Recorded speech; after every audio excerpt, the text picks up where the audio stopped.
All right, good evening, everyone. Happy Wednesday. It is June 15, 2011. Thanks so much for joining us here tonight. Truth Brigade on AmericanFreedomRadio.com. Hope you had a lovely day. Sun is shining out here in the Ozarks and getting plenty of free vitamin D. Step outside. It does a body good. Tonight we have a wonderful show in store for you with just an incredible artist, entertainer, author, editor, songwriter, Sabrina Chap. You can find out her schedule and purchase her albums and her latest book on creativity, or Live Through This, on creativity and self-destruction. That's at SabrinaChap.com. I'll be posting that link and many others in the text chat tonight if you'd like to join us over at TruthBrigade.com.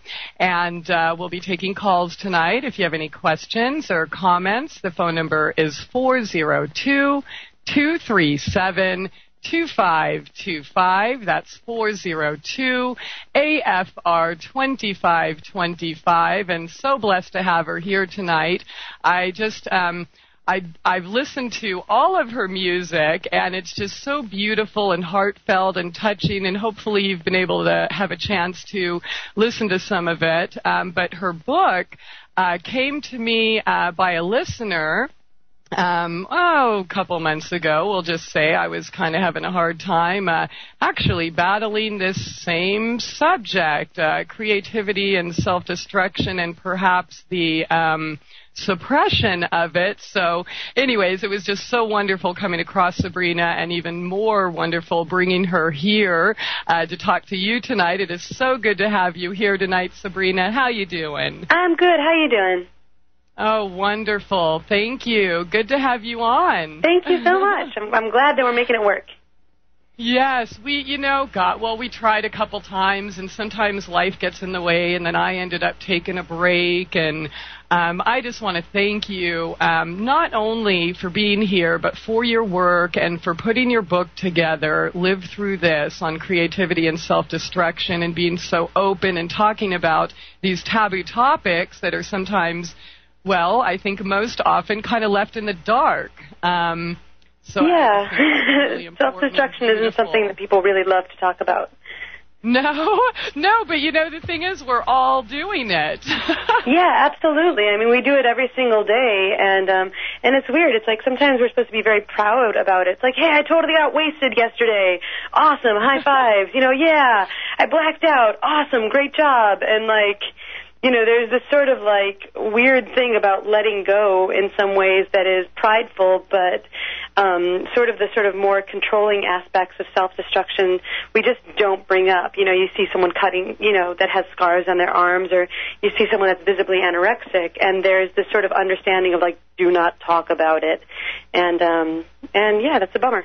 Yeah. Just keep moving on, close your eyes, exactly. Here. It's like it doesn't exist. And, I think, you had several women, of course, talk about their stories in your book, and, of course, you've talked about it as well, and many other people. But it's something that I think we all go through, whether we're, say, cutting or anorexic or, taking drugs or alcohol, or, say, eating cheeseburgers every day, or running to the doctor taking, antidepressants, or gambling or spending. I mean, there's so many, different facets of self-sabotage. So I just think this is something that everyone can relate to. Yeah. Before we go deeper into that, though, and Sabrina, I want to say I have all of your music queued. And Yay! I apologize. I couldn't pick my favorites because I just think they're so beautiful. So we're going to go with whatever kind of we'll just go with the flow and whatever feels right at the time. But if you could, just tell us a little bit about your path. You've been a classical pianist since 5 years old. Can you tell us about that and your music, and then ultimately what led up to you writing this explosive book? Yeah, sure. Well, first off, I have to say that I didn't write it. I edited the collection. It has got wonderful essays by, people like Annie Sprinkle, Kate Bornstein, Bell Hooks, Nan Golden. But going back to my music, actually the very first memory I have is seeing a piano for the first time. My sister was taking piano lessons. Actually, we had an organ at the time, and I just remember seeing it and feeling a very visceral connection. And I didn't ask my mom for a lot of things, and I remember exactly running into the kitchen and saying, "Mom, can I take piano lessons?" And it's the only thing I ever sort of asked for. And, I started out doing classical stuff, and as soon as I learned my first, classical song, which was a very simple song, I started writing my own. And then, went through all of the basic things, going through orchestral band. I played French horn. I was a marching band. I was always in choirs. Wow. And, I was drum major, actually, which is going to be the theme of my next album. Oh, my God. Okay, so drums, brass, guitar, you played everything. Well, no, drum major actually ends up not needing to play the drums so much. They're the person that conducts the marching band. I think in some ways it ends up, I think in some different marching bands the drum major plays the drums, but in the Midwest suburbs of Elk Grove, it just ended up being the person that conducted the entire band. But, okay. But I was always doing all of the arts when I was in high school and stuff, and it was really funny because I came from a classical background and a Suzuki background, which is very based on listening to music and then sort of, playing that way. And I was really terrified to play jazz or anything that was outside of classical music. And I didn't really understand that, but when I was left in college is when everything sort of changed for me. I left my family and my Midwest suburb and all my safety, and I went to this one college where I just expected to find vibrant, passionate people, but this college happened to be in the middle of Illinois, and it was a very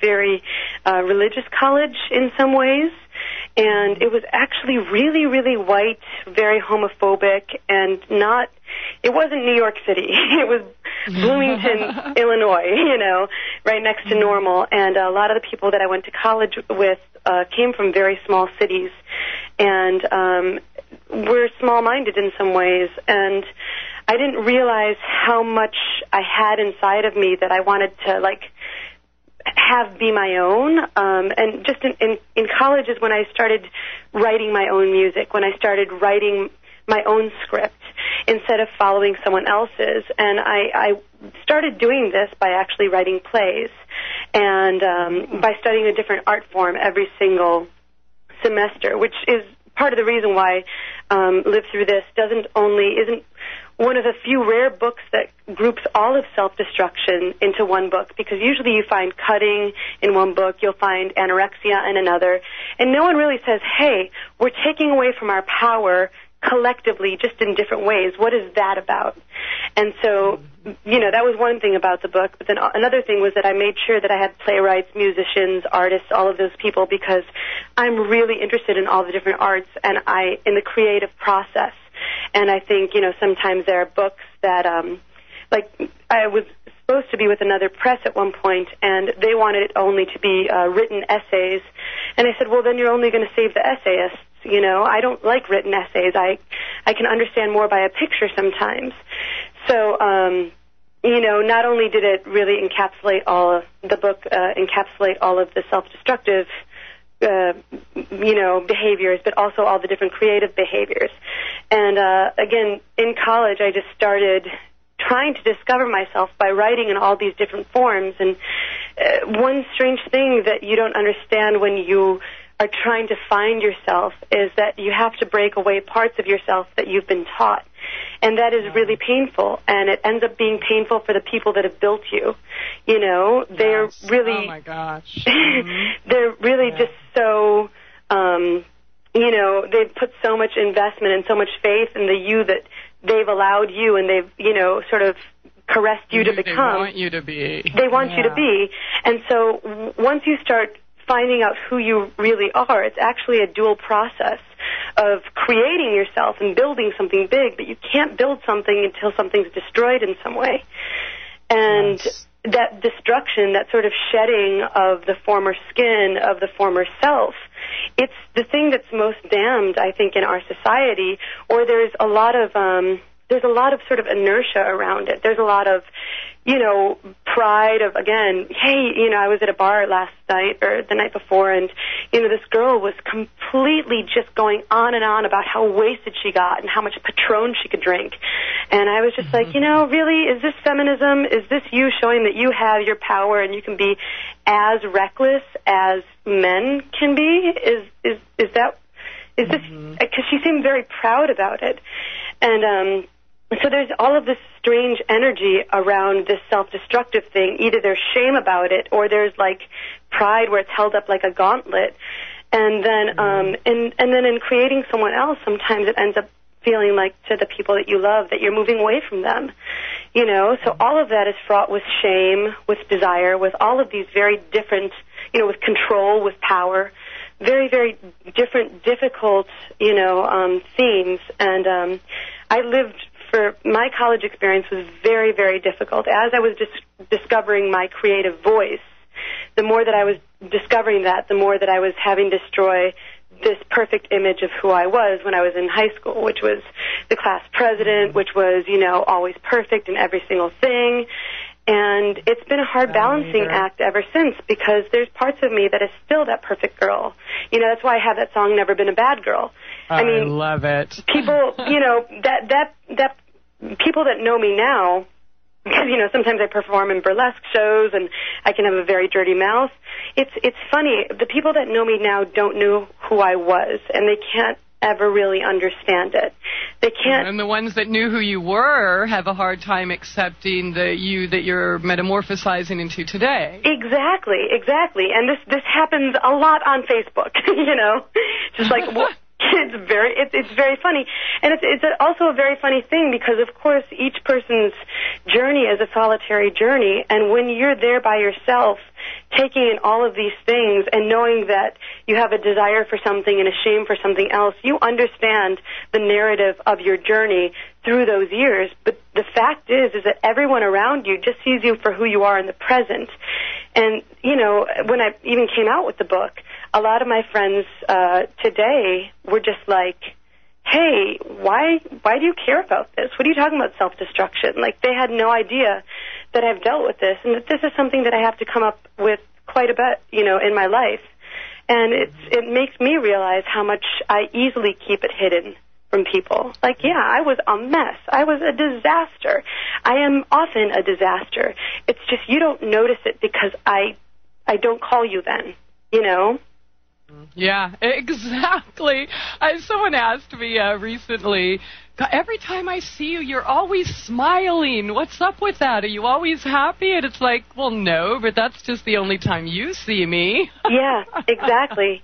I mean, when this book came from a lot of different places, definitely something very personal for me, but also I had a very good friend when I was in junior high and high school, and she killed herself about 6 years ago. 7 maybe, and I'd run into her a few years past high school, and I'd seen her at like some random Baker Square Denny's, and I was in a very, very not good mood. And when I saw her, you know, she was in a very, very not good mood. And, you know, this was a very good friend that I hadn't seen in years, and I just got this instinct that she didn't want to be seen by me. And I felt embarrassed that I'd been intruding on this very personal moment of hers. So, you know, I said hello, and then I sat on the other side of the bar by myself, and we just didn't really talk, you know. And then a few years later, she killed herself, and of course I kept on going to myself, being like, wow, if I just had intruded, if I just said, hey, how are you? You know, now part of the reason I didn't do that is because I was so mired in my own crap that I didn't want to be seen by her. But I started looking also back at her in high school and realizing that she'd been dealing with a lot of stuff, and it's just really easy to hide yourself, and people are often too obsessed with their own stuff to notice. And this withdrawing that people do when they're going through something very difficult is something that is, I don't know, it's hard to see, but it's also hard to be seen when you're feeling like that. And, it's this feeling like, hey, no one cares, but that's not true. I think one thing that's been very interesting with doing Live Through This has been the understanding that other people sometimes don't have a hard time. Other people sometimes aren't depressed. They don't know what I'm feeling. Yeah, it's only us. Yeah, nobody will understand. Everybody else is perfect, and so we run and hide and create our own little prisons. Exactly, and like that feeling of that, and we oftentimes don't give the language or the sort of bridge to our friends or our family to help them understand just how hard it is. We want so desperately to be seen, to be known just by the sheer electricity of the power of what we're feeling. It's like, can't you see I'm dying in here? But, you know, we send off different smoke signals, but we never say the words. And sometimes... we don't want to say it out loud. You know, and then we're hurt by the fact that they don't notice. And it's just... That's been one thing that I've been really interested by is, you know, because I myself deal with a lot of this stuff sometimes, and I know friends that do, but I also know friends that are pretty normal, and they have pretty balanced lives, and when I talk about this stuff, they just don't get it. They just don't, because they've never thought about it. They've never thought about killing themselves. They've never thought about hurting themselves. And so they just sort of have no point of entry into that world, except for the fact that they shouldn't talk about it, you know? Yeah, exactly. Very good point there. Many great points. In fact, Sabrina, it is that time, though. We're going to be right back after this short break. Stay tuned, everyone. Sabrina Chap, her website is sabrinachap.com. Stay tuned. Truth Brigade Radio. Welcome back. Thanks for joining us here tonight. Truth Brigade on AmericanFreedomRadio.com with our special guest tonight, Sabrina Chap. She is a classical pianist, songwriter, just an incredibly talented musician, author, editor. Her latest book, Live Through This, on creativity and self-destruction. You know what? You mentioned Never Been a Bad Girl in the last segment, but we've already had a request for one of your songs, Sabrina, Blueprint for Destruction. Great. Do you want to tell us a little bit about how that song came to be? Sure. Yeah, that's actually a very old song. There's two songs on the album that are the oldest. One is Idiom, and that, because before I did this type of music, I was sort of going back. I was playing classical piano, terrified of doing anything outside of it. I started songwriting once I got a guitar, because I was terrible on guitar. And being terrible on guitar allowed me to sort of be open and just be terrible at everything. So I started songwriting. And I was a folk person in Chicago for a while, big folk song, Ani DeFranco person. And I wasn't that good on guitar. But once I turned back... I have a hard time believing that. Well, I didn't know what I was doing. I made it sound good, but I didn't really know what I was doing. And I finally got a piano again, and I knew what to do with a piano. And I finally gained the confidence of songwriting with guitar. And so I sat down and just started playing around, and the first song that came to me was Idiom, which is like, I think, on the 10th track or something like that. But then the second one I did is Blueprint for Destruction. I was living in Chicago. I was working for the Human Rights Campaign and dating this one woman who is just probably wasn't the best relationship for me, and wrote this song. And what's funny about that song for me is that I wrote it on piano, and it sounds very, very different just on piano. And then I held it with me through the years, and when I put this album together, at one point I got in Garageband and was trying to figure out how to work that, and thought I would try and orchestrate it differently, and so I started doing something with, this walking bass line and these sort of synth horns, and then I was like, hey, that sounds pretty cool, and so we recorded it that way, and that's Blueprint for Destruction, yeah. Excellent. All right. Well, we're going to play that. That's about 3 minutes, so sit back and enjoy. And once again, you can find her album over at sabrinachap.com. This is Blueprint for Destruction. 1, 2, 1, 2, 1, 2, 3, 4.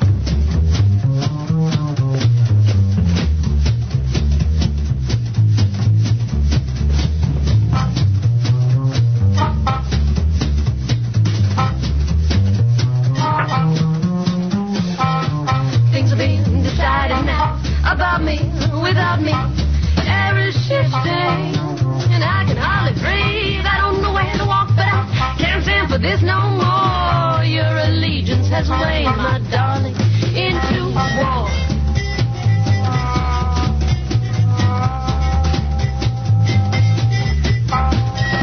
Your words don't match the way you act.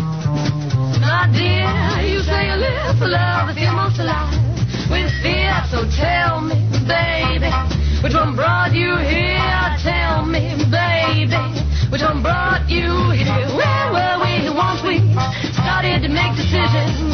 And held the pen to love and made revisions.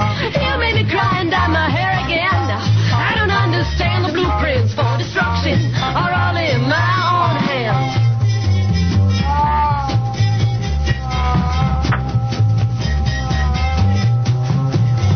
You always use your words as weapons. Within, we never talked of the boundary line. Our skin, I knew our downfall was inherent in our very first kiss. I guess if you plan for disaster, hard to miss. Where were we once we started to make decisions? And held the pen to love and made revisions. You made me cry and dye my hair again. I don't understand the blueprints for destruction are all in my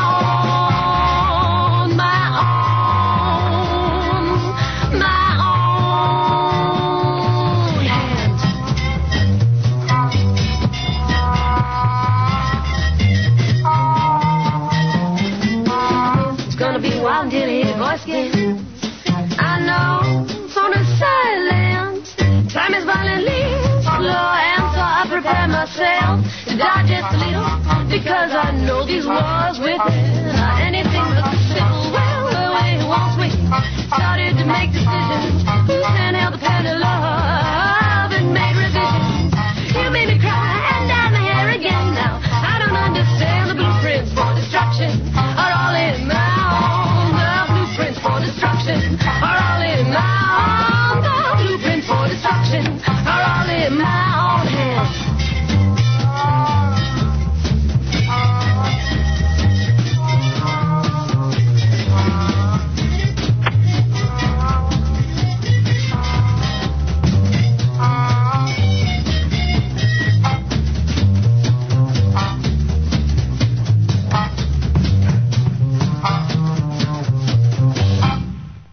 Wow, I love that, Sabrina. I swear I get chills every time I listen to it. Yay. And even just hearing you speak and being so real and honest. And I'd say that song pretty much sums up everything we talked about in the last segment. Yeah, pretty much.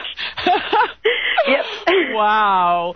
I want to know, okay, I mean, regarding creativity and self-destruction, mm-hmm. Do you think that it's, you know, I know some artists that think that they have to be taking a certain substance or whatever to experience their creativity, but I also see the same type of destruction with people who are suppressing their creativity. Isn't creativity kind of an outlet for that, you know, these toxic emotions that we want to bottle up and hide from everyone? Yeah, you know, actually that's a really interesting point that I've never thought about myself. It's strange. I know for myself that if I don't do something artistic, I can't, it's the way that I translate the world to myself and make sense of sort of what's happening. Otherwise, everything's sort of stewing in my head. And vice versa, translate yourself to the world. Yeah, it's a strange way. Thing about communication as well, is that, you know, because what you do when you're creating something is you sit by yourself and you're, you know, sort of stewing in your own head and you just sort of throw up anything onto paper or on a guitar or whatever, blah, you know, and then you consider it and you're like, that's not exactly what I wanted to say. And you listen to it over and over and then you're like, this is what I wanted to say. And it's what you're discovering for yourself, but it's interesting once it gets out there and becomes a way of communicating to others too. And that's been the very interesting thing for me, the more that I've been, you know, performing and going on tour, is just having other people resonate with these experiences, which for me felt so private and so almost, you know, oppressive at the time. And then other people are like, oh, I felt like that too. And it's a way that helps me get through it. You know, it makes you understand that you're not alone. But I totally agree. And it's a way of releasing it, too, in a safe manner, right? In a very safe manner. Hardly anybody's going to go judge a song and say, oh, well, those lyrics are, you're pouring out your emotions and such, but we feel it. The listeners were like, man, I wish I had the balls to say that. That is exactly how I feel. And there's sometimes, though, music is so moving and so important and, touches us on so many levels. Well, I think any time that anyone stands in their truth and communicates it, it's a powerful thing. I think once you can form what you really want to say in a way that everyone can understand, that is stronger than anything out there, It's going to break down walls. Because just translating ideas, translating emotions, that's what moves mountains, or emotional mountains at least. Yeah, that's pure God to me. Yeah, right there, that music. You up on stage, or you performing, your heart, your essence, your core, showing your soul, bearing it for the world. To me, that's God. Yeah, I think, and you know what, that's in performing in some ways too, and I feel like performers get a lot of accolades that way, because a lot of people will say, like, oh, you're so brave to get on stage, and I'm always like, I'm not, I'm desperate, that's what it is. I'm desperate. I need to get on there or else I'm in trouble, and I need to put this stuff out or else I'm in trouble, and, other people see it and they applaud and they're like, wow, how brave of you, but I think that there's as much power in people doing exactly what they feel and what their truth is, be it a teacher, be it a nurse, be it, a plumber, whatever they do, whatever your life is, and what you feel comfortable and strongest in, if you do it and do it correctly, you're going to affect change. And I feel like artists a lot of times get that sort of people just have that fan gaze about it. They're like, they're amazing. Oh my God, that's powerful. But anyone doing what they want to do is powerful. Absolutely. Sabrina, there's a couple questions in the text chat, and then, of course, another recommendation, Never Been a Bad Girl. Sure. And somebody is asking, how close is this quote-unquote bad girl to the real Sabrina? Oh, interesting. Well, you know what? The bad girl, so that happened when I was going through a breakup, and I've always been a very good girl, and I've never just been, I don't think I can swear, but I could never be the bitch that I really wanted to be. Just treat people like crap. And that was sort of a wish fulfillment song for me. And I think that's one way that I'm learning that I write a lot is to find one part of me that is maybe about 5% of myself and blow it up in a song so it's 100%.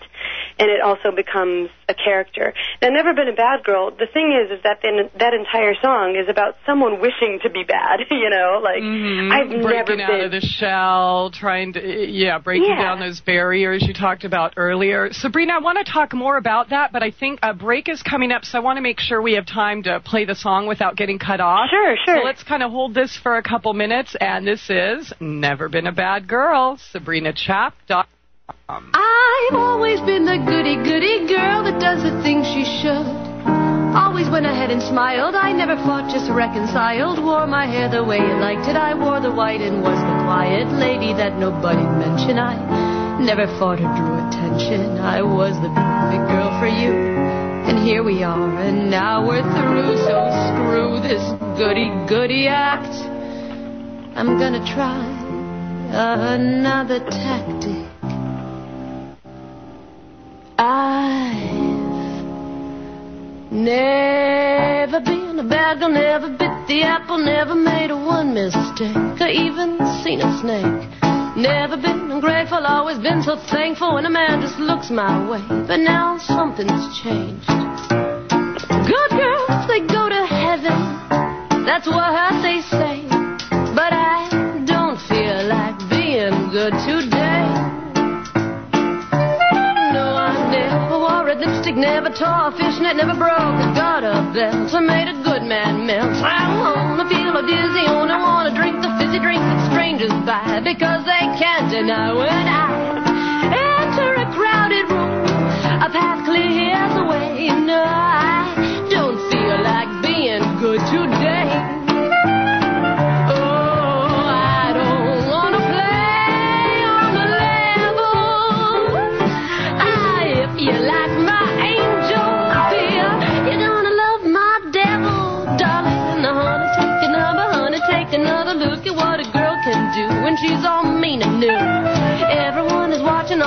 they're talking to the swishing of my hips, and they swish like this. Oh, shit. Watch me become the girl that led you away. No, I don't feel like being good today. No.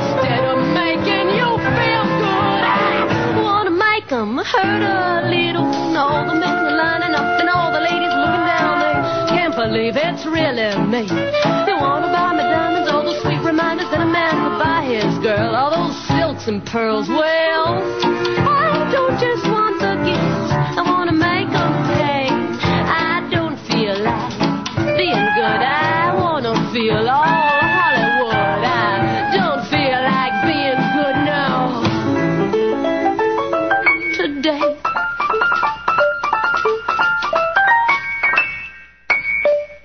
Beautiful, Sabrina. I have to say that is the first song that I heard, and I love the video, by the way, and I just want to say I really, really related to that, and I just knew, I got chills once again all up and down my spine, and I'm like, I have got to meet this woman. Yay. It is so beautiful. It's so magnificent the way you're able to express your creativity on this level that can touch so many people.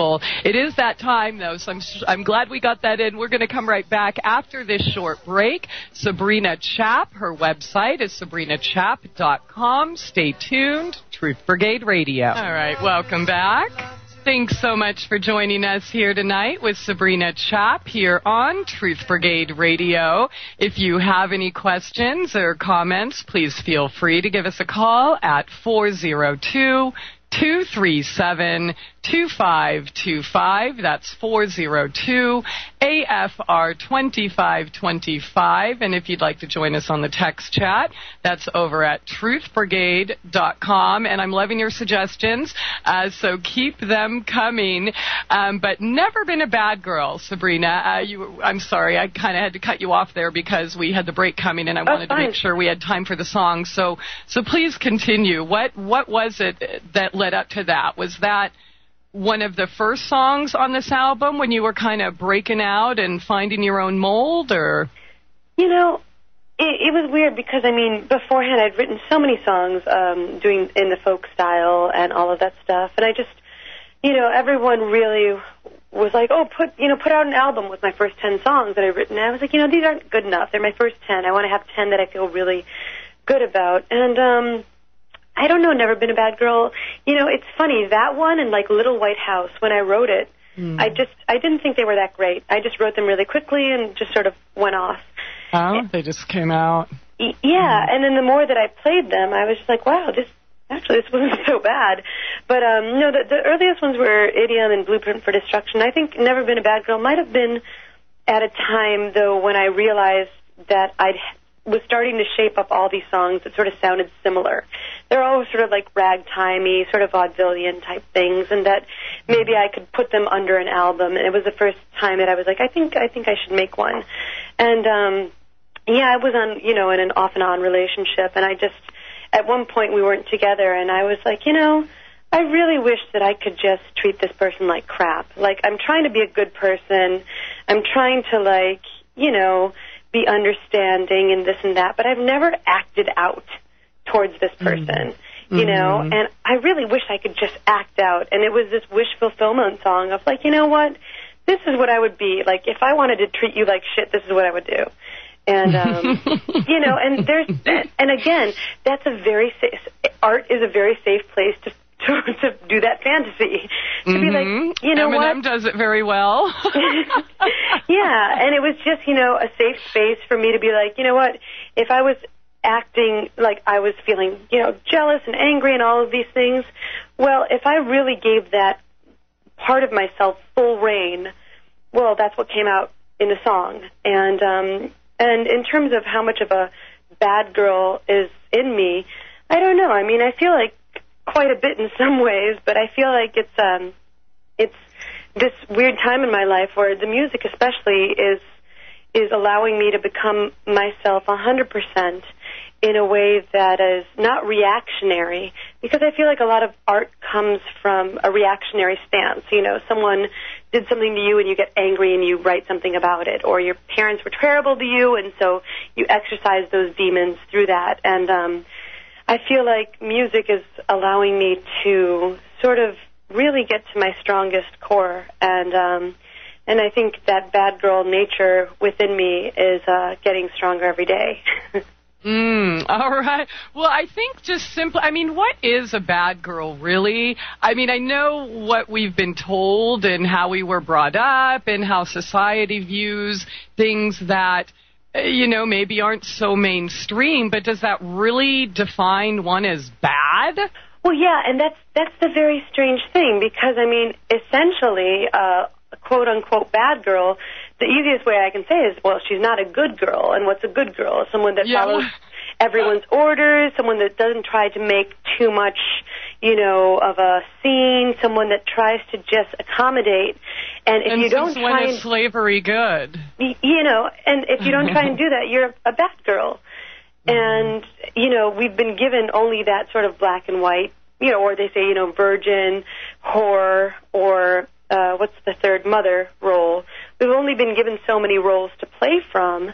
And so it's like, well, you know, you wouldn't say to a guy, hey, you're trying to find out what you really love in life and you're expressing your emotions and saying what you don't like. That wouldn't be like, well, you're a bad guy, but that constitutes a bad girl. Oh my gosh, she used profanity. What a bad girl. Yeah, all of these things.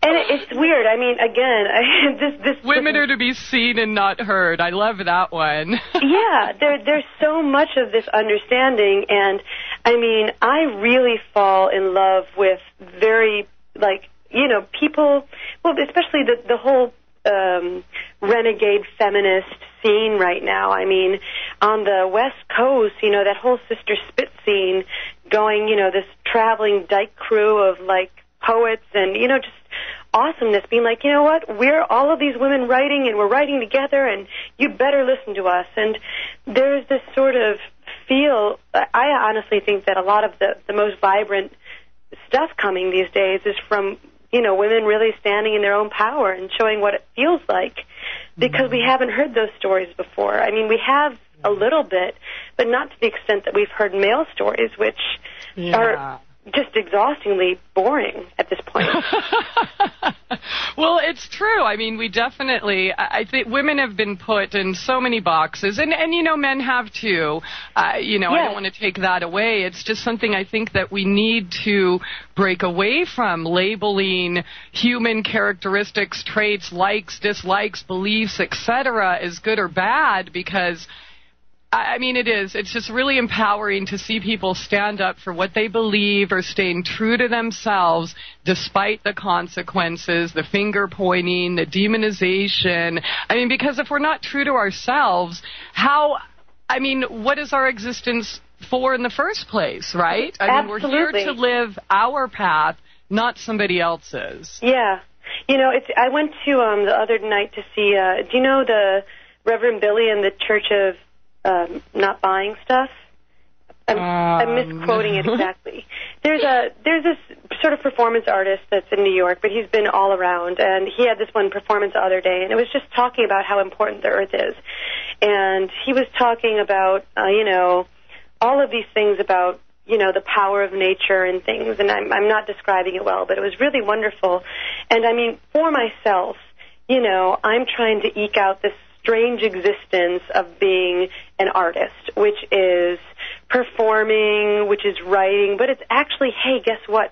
Sending out press releases, it's, you know, booking shows, it's doing everything yourself. And it's not condoned financially by, you know, our country. It's not condoned sort of supportively as a way to make a living. in a lot of ways, and there's a lot of terror that I feel for myself sometimes, wondering why the hell am I doing this? And similar friends feel that terror too, being like, I could just get a 9-to-5 job. I could just get that.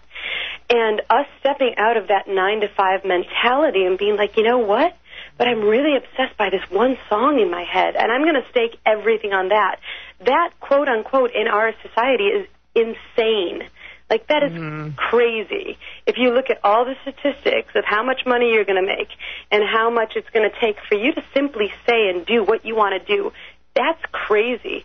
But guess what? Like, recently, especially going to that, Reverend Billy thing, looking at nature, you look at, like, a tree, it winds around a fence. You look at, a tree, and it doesn't wonder where to grow. It's like, we're crazy to question our human nature. And we're going to do what moves us and when it moves us, and we put ourselves into boxes and we expect other people to follow suit. Yeah. And we have to be free to explore that, when we feel it. I mean, we're constantly evolving. We're constantly changing. As you mentioned before, the people that, know you today and didn't know you back then, or vice versa. And, I experienced that in my life. They know this little piece of us, and when they see something else, it's like, oh my gosh, it's so shocking. Like, we're supposed to just stay in these boxes or that same stagnant person for eternity. It just doesn't make much sense. Not much freedom in that. No, there's not. And I mean, again, you were saying, like, what else is life for? Like, what else are we put here for? I mean, there's so many worries that we get heaped upon ourselves by the media, by our neighbors, by our parents. And the simple thing is, like, you're this amazing person with all of this potential within you. And, why not try and explore that potential? Why don't you see what this world is made of? Why be scared of it? I used to have friends that were afraid to audition for shows. They weren't. That's me. And this is the biggest lesson I ever learned in my life. I'm very bad at several things, and one thing that I'm terrible at is rollerblading.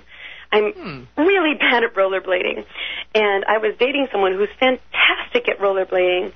And, they'd rollerblade and people would stop, and I was just afraid to even get up, like, to the point that I just realized I was sitting down. And I knew that there was no way I could match this person. They were just so amazing. And so I decided that my goal instead would be to fall down 10 times. And I said, that way each time I fall down, I'm closer to my goal. So great, that's my goal today, is to just fall down 10 times. And so I went up really fast, and I started rollerblading, and I fell down once, and it hurt like hell, and I said, great, I'm closer to my goal. And then the next time I got up again, and I rollerbladed, and then I fell again, and I was like, fantastic, 2 times. But then I didn't fall again after that, and that was surprising to me. And wow. And then you became a rollerblader. No, I still hate it, and I don't do it. I'll never do it again. But Sabrina, I will rollerblade for you, and you audition for me. Well, no, but the thing is that what I find interesting, and that's why it's an important lesson for me. Oh, I'm so sorry. Yeah, Sabrina, hold that right there. We're going to be right back after this short break. Sabrina Chap. .com. Stay tuned. Truth Brigade Radio. Come back. Top of the second hour here tonight. Truth Brigade on AmericanFreedomRadio.com. Our special guest tonight, artist, entertainer, author, editor, Sabrina Chap from New York. SabrinaChap.com is her website, or you can check her out on MySpace as well and listen to some of these fabulous tunes. MySpace.com/Sabrina Chap. Of course, if you have any questions or comments, don't be shy. Please feel free to give us a call at 402-237-2525. And if you'd like to join us on the text chat, that's over at TruthBrigade.com. Sabrina, sorry about that. Those breaks kind of come in, and you got cut off right when you were going to tell us your story about how much you hate rollerblading. I know. I go on about that for hours usually. Please. No, the whole idea with that, the whole rollerblading story was simply that I suck at it, and I instead of making it a goal to succeed at it, I gave myself permission to fail at it. And that was the whole understanding was, you know what, instead of feeling like I need to get up and never fall, if I fall 10 times, I've succeeded. And it's that permission of failure that gave me the confidence to get up and try it in the first place. And I think that's brilliant. I really do. And I'm going to have to find a way to implement that in my life. Maybe not in rollerblading, but perhaps in performing piano, guitar, singing, etc. Well, I just have to fail 10 times and then I can quit. Exactly. I like that. Exactly. I mean, you know, it can be you can quit, or you can be like, and then I've reached my goal. I mean, the friend of mine who was afraid of auditioning for plays, I said, you know, make it your goal to not get 10 parts. If that's your goal, you know, you audition for 10 things, and if you get booked on the 5th one, well, you didn't meet your goal, but hey, you got a part. And if you actually don't get the 10 auditions, well, at least you met your goal. Yeah, I love that. It really is brilliant. Oh my goodness. Okay. You know what? Let me ask you this. Somebody asked in the last segment about your inspirations and specifically, or who do you look to inspire you for your music? You know, it's really weird these days. Recently I've been inspired a lot by the burlesque community, because I've been performing in the burlesque community quite a bit, just doing my songs, and there's so much incredible performance going on and so many great stories going on, and my songwriting is getting a bit wilder and a bit more in your face, but it's weird. Like, inspiration for me has never been as much of a problem as actually getting something together and done. And so oftentimes the biggest inspiration for me is a deadline. You know, if sometimes I'll book shows just so I have a deadline, so I'll be like, I will write a song by that show. And in terms of specific inspiration, I mean, I sort of feel like if all of your needs have been met, if you've slept, if you've eaten, if you've done all of the other work that you need to have done, and you are with yourself and reading a book or seeing a play or just listening to someone, it's going to set off something in your head wondering. And it can be anything. I mean, I get inspired by books. I get inspired by, you know, a way a person moves. But the biggest thing in terms of inspiration, I think, is, well, number one, having a deadline. But number two, making sure that you're prepared to be inspired. Because if you're tired, if you are worried about your bills, if you're worried about this and that, then you're not going to have you're not going to have the presence of mind to focus. And there have been times that I'm like, why am I not writing? But I'm a bit of a workhorse. I'll make myself, you know, perform a bunch of stuff and go to work and do all these things, and then I'll be like, why am I such a schlub that I can't write a song? And it's like, well, because you're exhausted, you know. But I mean, give yourself that time to just recoup, and you can't force it. You have to kind of let it flow, and you know when to ride the wave. But yeah, exactly. But in terms of specifically my music right now I'm getting influenced a lot by the burlesque scene. With this current album, I'm listening to as much Jacques Brel as possible in terms of his orchestration. I'm really digging, like, New Orleans music, sort of Dixie band type stuff. This resurgence of vaudeville is really sort of capturing my spirit. And, early stuff, though, I would say Ani DeFranco, Tom Waits, Leonard Cohen, who else? Jeff Buckley, all the greats. I love it. You know, you mentioned burlesque, and somebody just posted in our little Facebook group, Truth Brigade Radio, an article about burlesque, and I just posted that link in the text chat, but I'll read a quote. She says, "Every time I see a burlesque show, it changes me. The reason? Burlesque requires you to stand in your most profound vulnerability, literally naked, and counterintuitive to everything we've been taught. It is here that our deepest power lies."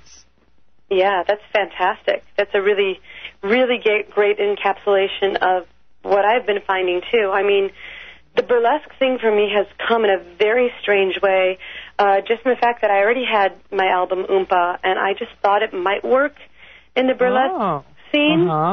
And so I gave it to a few burlesque people, and I was like, I think maybe you want to strip to this. I just feel like it would work there.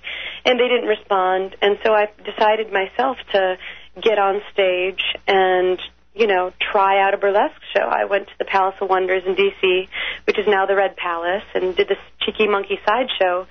And I just went up to them, and I was like, I don't know if I'll work with this, but do you want to give me a try? And they said, sure. And as soon as I did my first number, I just felt at home. And actually, people had told me, too. They were like, yeah, you belong here. And it's weird. I did a lot of lady fests when I was younger, you know, 2002, 2003. And someone asked me recently in another interview about performing in, like, sort of feminist or, like, you know, lady-powered arenas. And I was like, yeah, I did a bunch of lady fests and things like that. But the burlesque scene right now, I think, is just the most vibrant, amazing way of, you know, women discovering themselves, or anyone. That stage allows you to discover yourself in a way that everyone encourages. And it's also run a lot of times by the burlesque performers themselves. They make their costumes themselves, they book the shows, they promote it, and right now it's a pretty loving and supportive environment of like, hey, we've got the stage, you're a freak, show us, you know? So, I've always loved burlesque, and I definitely agree with that quote, and I certainly admire anyone that could get on stage and do that. And I just have to say, you know, I haven't been honored to see you perform live yet, but in your videos, you're certainly a natural. I could see how it would just take to you or you to it naturally. Well, there's one really strange thing about burlesque, which is, I mean, I'm a pretty severe person, and I pretty much don't have a trigger. I just sort of say what I think, and that doesn't work as well every day as well as it works on stage. On stage, people applaud, you know, but the same sort of instinct that I have in day-to-day, they look at me like very confused, you know. But yeah, it's been sort of a surprising place to find myself, and also to feel some sort of strength and to explore different sides of myself. When I did this one tour with the Schlappentickle Burlesque Family Review, and I was playing this character, Mama Schlappentickle, who was a horrible character, very drunk, very demeaning, very just mean to everyone, just a horrible human being. And it was so much fun to be her, you know? It was so much fun just to go on stage and basically raise a finger to the world and be like, you know what? Screw you. I don't care what you think. And also to talk about sex and to be sexy on stage in a way that is safe. Because, you know, I can't go down the street walking in the way that I feel sexy, because then I feel like I might get attacked. But if I do that on stage, they can't touch me. And everybody admires you. Yeah, if you're on the street, they're throwing tomatoes at you and calling you a whore, but if you're on stage, then yeah, I mean, in these places, you know, so it's been amazing. The burlesque scene's been an amazing sort of venue for me. Now, we have, for our New York listeners, and I know you travel as well and literally performed all over the world, but where can we get your calendar and stay up to date on your events? Well, probably the one that I'm best at is my Facebook page, which you can just search Sabrina Chap. I tend to really post well on there. I do have a mailing list, which you can sign up for if you even just email me via my website, sabrinachap.com. But, you know, I always post about what gigs I'm doing. Right now I'm doing a few gigs in preparation of recording my next album.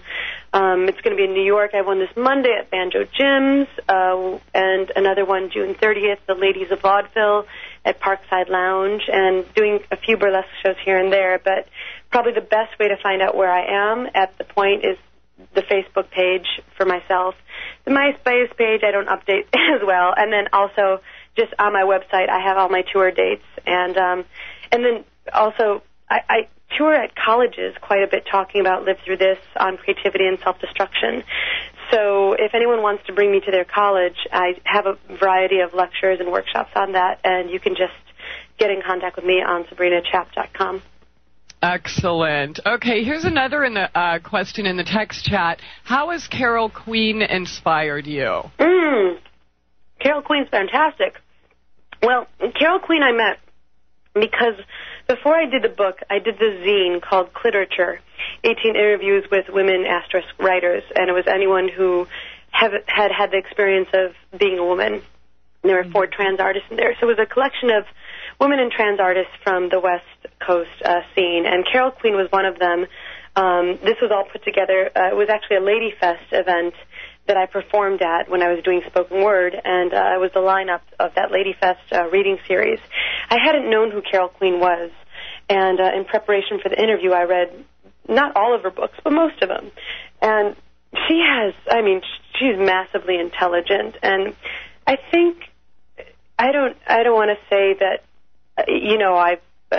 she's directly inspired me to write something or this and that, but the way that she talks about sex and sexuality and it talks about it so openly that it's not a taboo subject, a woman's pleasure, your pleasure, that it's not taboo, that it's simply there to be sought for, is really intelligent. Also, probably one of the things that I found most interesting when I interviewed her was when I was talking about why male sexualization isn't problematized as much as female issues. Why is there so many women's studies groups? Why are there not men's studies groups? And she was like, well, that's because the people that give out the money for those studies are men, and they don't see it as a problem. And I was like, wow, I was sort of blown away by that. But, just Carol Queen as a whole, she's got the Center for Sex and Culture in San Francisco, and she's really making a stand to just talk about something that is so taboo and something that is just, so fraught with all of these terrible emotions by our society. By several societies, but American society for sure. And working with her and having her tell her story and live through this, like several of the artists in there, she's such an iconic figure of strength and, amazing intelligence that to think for a second that she thought of killing herself makes you think, wow, Carol Queen thought of killing herself? How is that possible? She's so strong. She's so amazing now. But talking way back about, what we were first talking about, we know Carol now. We didn't know her as a 15-year-old. And she was like that back then. And unfortunately, we don't hear the stories of people when they're weak often. We only hear about them when they're successes, which for me ends up being a bit more oppressive. Then I just feel dumb. But I'm like, well, I can never do that, But I really wanted to get artists that are amazing now talk about times when they weren't, so we could have some sort of bridge into understanding the way that our power might come to us. Okay, very good. We have let's see, oh gosh, I don't know if we're going to have enough time for a song. So how about this?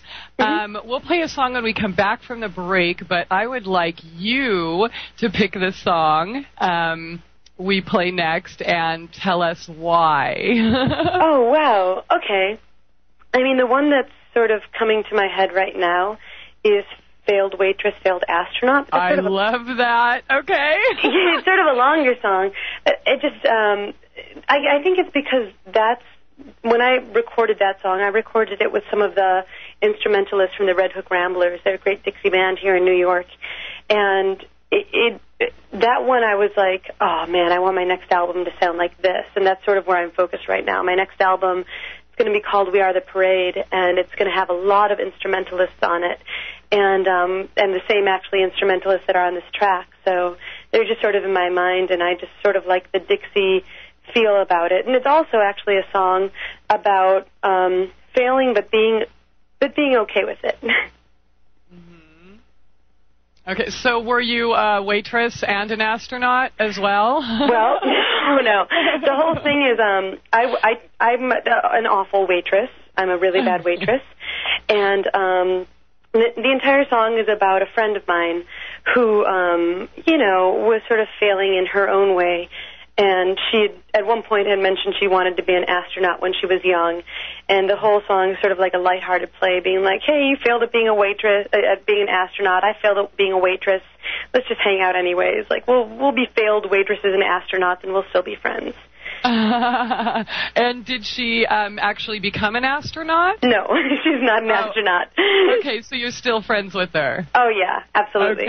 Okay, all right. So, all right, we'll definitely play that when we come back from the break because we only have about a minute and a half, I guess, left before this comes up here. But once again, SabrinaChap.com. And I'm looking on the right here, buy the album. It's on the top right. It says sliding scale payment, and there's 3 different options. Can you tell us about that? Yeah, whenever actually I perform live, I do a sliding scale of $10 to $15, and I was trying to figure out how to do that, including postage on my website, because I just, sometimes I'm at a gig and I would buy a $10 CD, but I wouldn't buy a $15 CD. And I just wanted to make sure that, people could just pay whatever they felt comfortable with. And it's actually been really, really, really good. I like doing it that way because everyone's situation is different. Everyone wants the CD more or less than someone else. So, and especially at this time when music media, I'm just so happy that anyone buys a CD. Times are hard, and people have definitely been cutting back on entertainment. I really appreciate that you do that. Once again, the website is SabrinaChap.com. We will be right back. Stay tuned. Truth Brigade Radio. Welcome back. Raising a little hell tonight on Truth Brigade Radio with our special guest, Sabrina Chap. SabrinaChap.com is the website, and I guess we have up next failed waitress and failed astronaut. Anything else you'd like to share before we go into that? No, I think I told you. It's about failure, and it's Dixie. All right, here we go. Failed waitress, failed astronaut.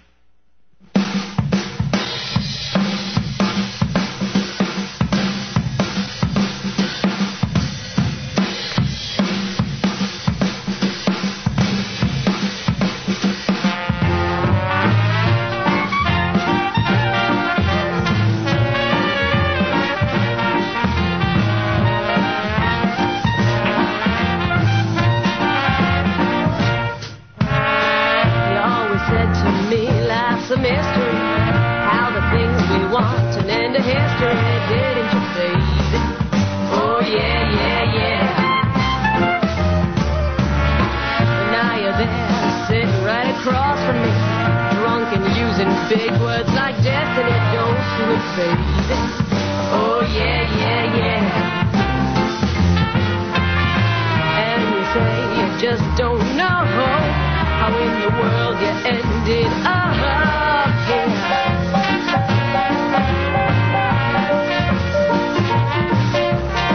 Does it make a difference, though, when we're sitting together, my dear?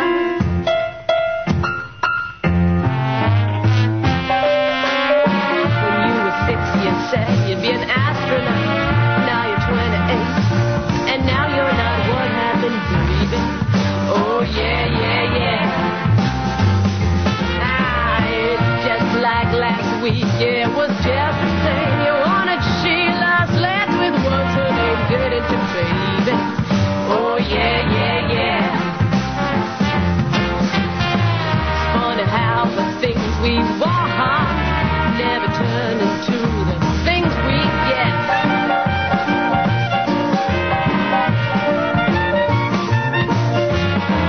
Like we're always placing our hearts, though it never seems to place a bet.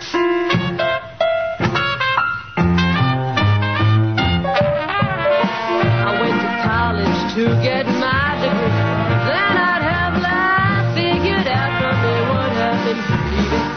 Oh, yeah, yeah, yeah. Now, 6 years later, I still love to sing. Do that, I'm always waiting, so drive me crazy. Oh, yeah, yeah, yeah. And a waitress singing so-so. The pretty women say, hey, fill my glass.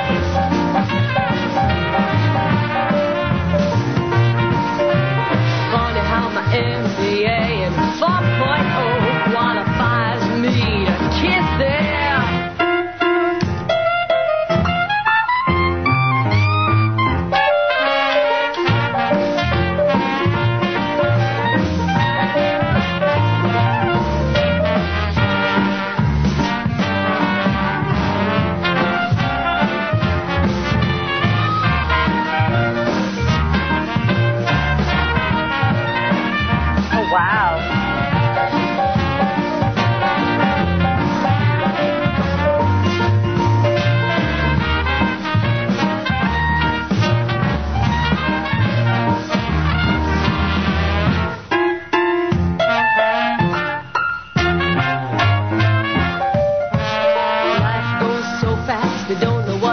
with it.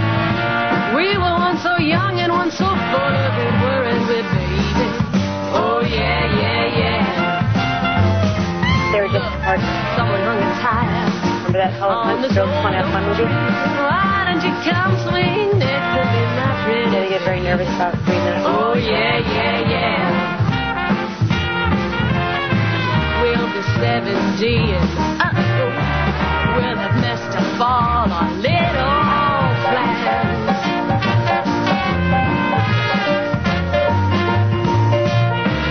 Failed waitress and failed astronaut swinging on a tire, holding hand. Come in with that pretty baby now.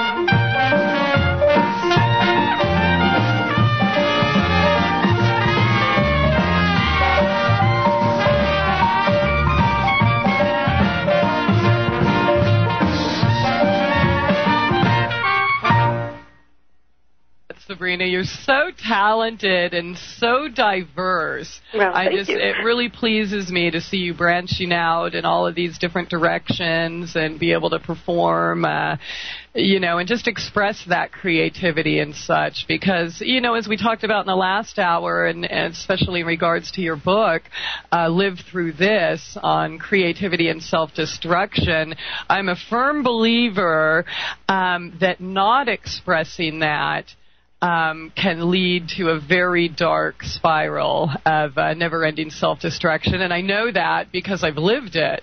Yeah. Yeah, honestly, I hadn't thought about that before, and I have to agree with you. It was weird when I was trying to find authors for the book, the variety of different ways people pitched their essays. There were so many different ways that people considered self-destructing, and I do think that if you do not allow yourself to sort of live in your greatest power in some way, that is a form of holding yourself back and, self-destruction. So I'm glad that you brought that up. Yeah, absolutely. I want to talk about that some more, but another question came up on the chat. Interesting question. It reads, does she feel that King David danced in burlesque when he danced in the spirit? Do you feel that dancing in burlesque and dancing in the spirit is one and the same? Oh, okay. You said something about King David? Yeah, I guess they say that he danced in the spirit, so do you feel that he danced in burlesque? I don't know who King David is. Okay. Is that a Bible thing? Bible character. Okay, yeah. No, that's fine. I wasn't raised with any religion, so I'm equally ignorant of all of them. Okay. I think it's a really interesting question, because when you are expressing, whether dancing, singing, playing an instrument, art, writing, whatever, isn't that the spirit that leads you to do that in the first place? Yeah, that's part of the thing about creation, and I definitely think that, people hear the word burlesque, and they think, oh, women are taking off their clothes. Well, no. There's a form of stripping, which there is that, and not to demean that at all. I think that's perfectly fine in its own way. But true burlesque characters, especially of the neo-burlesque variety, are telling a story. And it often tends to be a story that the performer wants to tell, and it is a sort of reveling and a sort of, honoring that spirit. Any time that you sort of exercise yourself on stage, it is, I think, a revelatory type thing. And, I can't speak for King David, but I would say that absolutely whenever someone goes on stage and offers themselves out, not only to the world or audience, but to themselves, like when they acknowledge, yes, this, and I'm giving this up, it is, again, some sort of form of God, and it's some form of humanity, and it's some form of love. Absolutely. Pure love, pure, raw love. And I thank you for sharing your spirit and your gifts and your raw love and emotions and purity and just being so real, Sabrina, really, because I know you're helping and inspiring a lot of people. I myself am one of them. Well, thank you. So, thank you.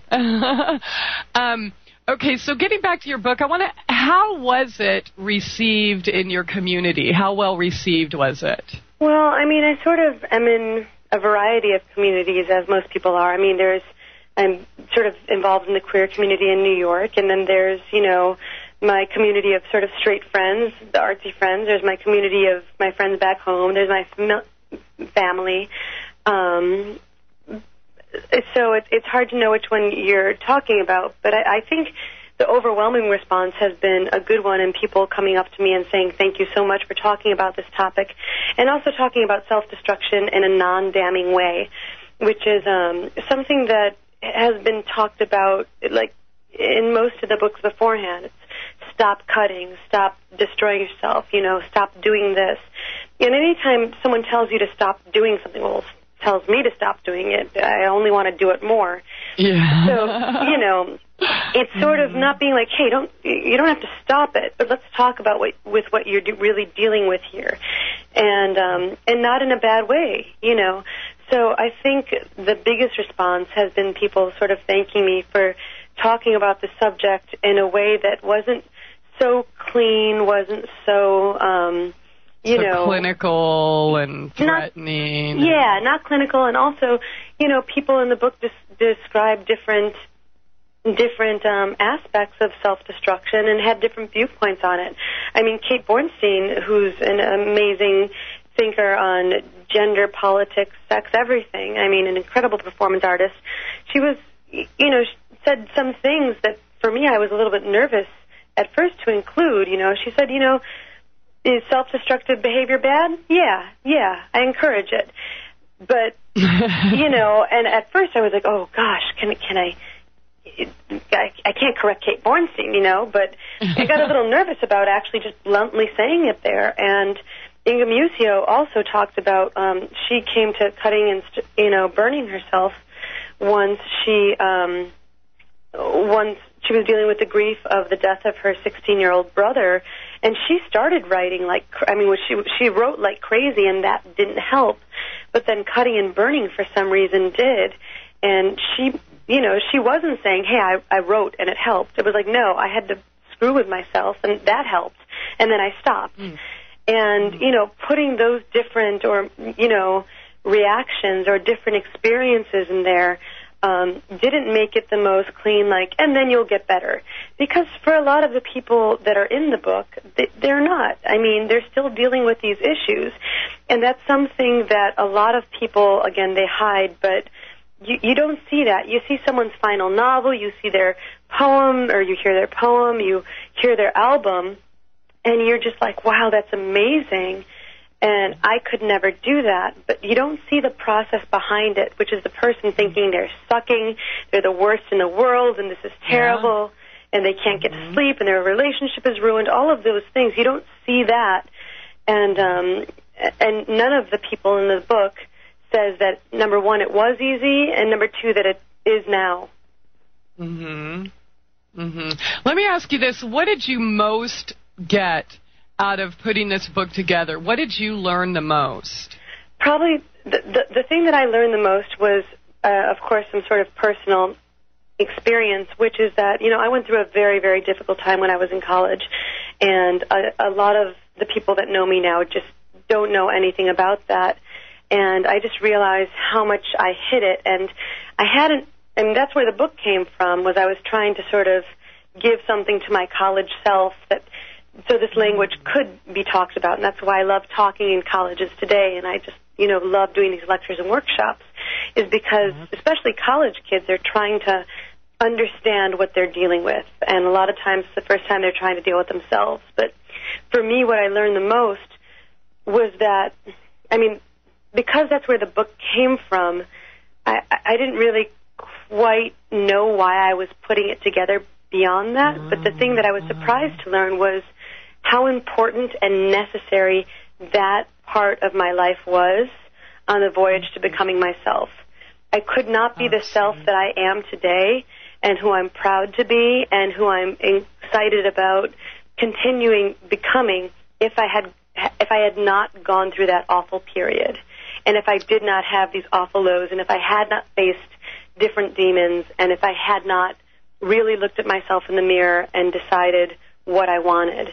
And I think so perhaps it was your desire to help others without even really, knowing how at the time, and then these women came forward and shared their stories. Is it safe to say that kind of helped you put your experiences into perspective and learn to embrace them and be empowered by them so that you can be more useful at helping other people? Yeah, I think that's a good way to say it. I mean, when someone is amazingly intelligent and strong as Bell Hooks talks about the fact that when she was younger, she wanted to kill herself. And knowing who Bell Hooks is today, it made me just go like, wow, maybe I wasn't dealing with something weak. Maybe I was dealing with something really, really, really strong. And, yeah.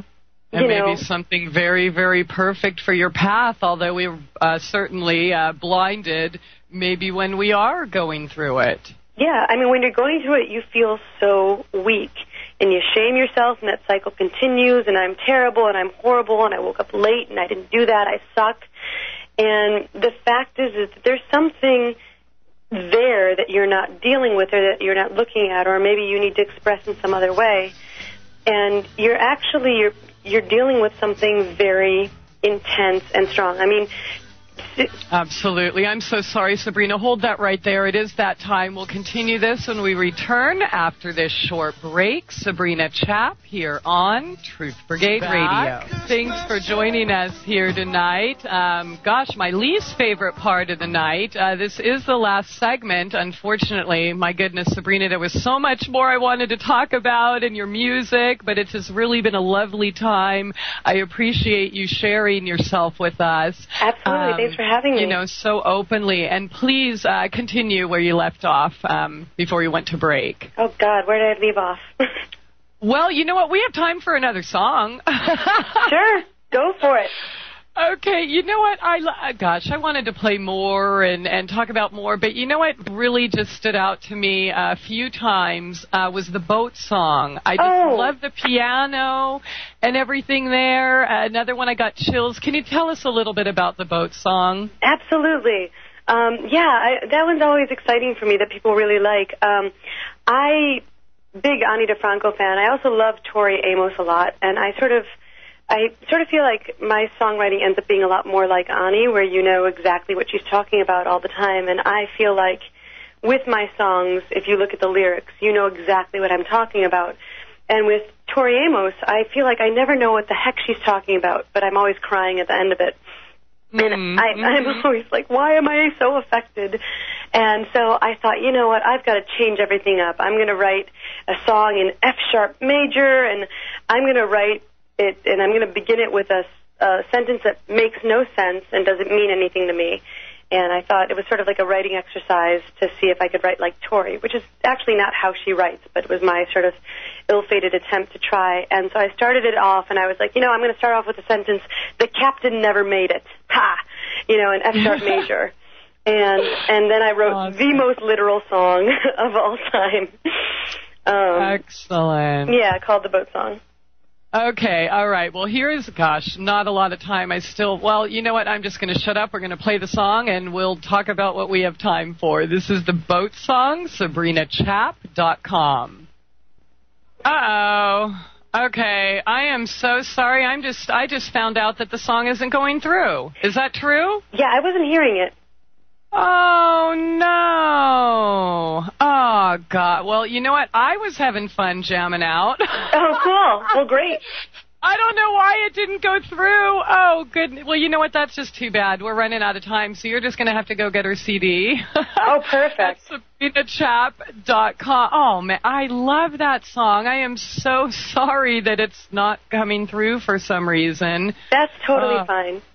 Goodness, I wish I would have found out sooner. I think we just lost a minute and a half or something, but it's okay. Okay. Oh, goodness. I just, Sabrina, I just want to thank you really, for everything you're doing, getting out there and lecturing in colleges and bookstores and putting this information out there, and really, above all, for following your heart and putting out that beautiful music. And I'm just, I'm having visions of you having a burlesque theater or something similar here in Branson. I think the Bible Belt is ready for something like that. And we have oh my gosh, such diverse, incredibly talented musicians, all different types of music. The only thing we're missing is you. Well, I would love to come. I'm always excited to tour. And, I mean, part of my favorite thing about touring is I get to see places I would not have a chance to see otherwise. So, yeah, get someone in Branson to contact me, and I will get my butt over there. I would love to see it. I'm going to have to find out about that, definitely. And see, we have more theaters. I mean, well, we're second only to New York, of course, and live entertainment. So, yeah, we're going to have to see what it'll take to get you out here, at least for a night. And I don't know, maybe you'll make it your home and, start paving the way out here for something different. Well, they've got you over there. What do they need me for? Yeah, I'm definitely different. Thank you so much for having me. It's been really, really great. Thanks for allowing me the time. Oh, you too. And I would definitely love to have you back and talk more about, what you're doing in your career, share more music and, where you're speaking, and even talk further about this topic. I know we have probably about 4 minutes left, so I just want to ask you, what if we find ourselves in a self-destructive state? Or I'll extend that, somebody that we know and love. What can we do to help them or help ourselves so that we can live through this? Wow, that's a really great question. It's a hard one. Of course, you give it to me with a 4-minute time allotment. Finding yourself in one. I think that, of course, the biggest thing is recognizing it and recognizing the pattern. There's one thing I do in a workshop where it's called the scene of the crime, where I ask people to write down the scene of where their self-destructive thing happens, and it's amazing how well we know that situation.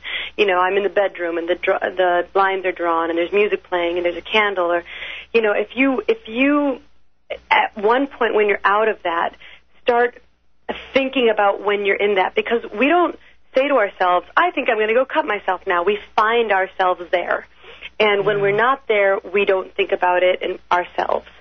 And I think when I do the scene of the crime thing, I say, okay, imagine you're at that state. Write it down. Write down the scene. Now change one thing for the positive, just one thing, and write about what happens next. Well, what's really amazing is that, people can be there with the razors out and the window, closed, and if they change one thing, they open the window, all of a sudden the narrative of what happens changes. And I've done this myself when I've done this exercise myself, and then I've been in a state where I've not been well, and I'm like, I am in that state. And I say to myself, okay, I'm going to change one thing, just one thing for the positive. It doesn't even have to be the positive. I'm just going to change one thing. I'm going to pretend I'm a robot, and I'm going to walk over there, and I'm going to open the door. And I think that permission to not be like, because when we're in that state and we know we're in that state, we just start shaming ourselves, and that doesn't help. It makes it worse. So instead of, or we're like, it seems so insurmountable to get better. So I think the most helpful thing is to take it one step at a time, and if you can just imagine yourself doing one thing for yourself, that's good. I think that's a really great way to start. In terms of other people, I think the biggest thing is to be around them.